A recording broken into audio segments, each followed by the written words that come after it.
बोललेत ना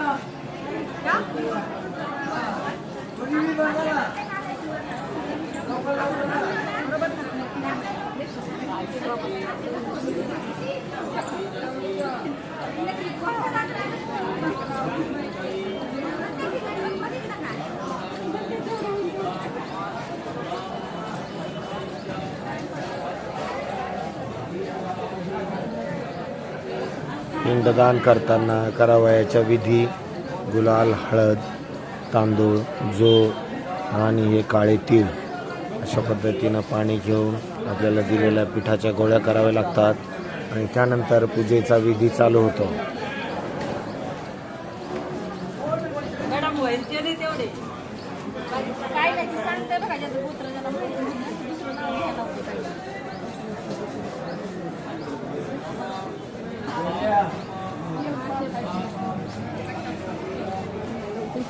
आपल्याला परत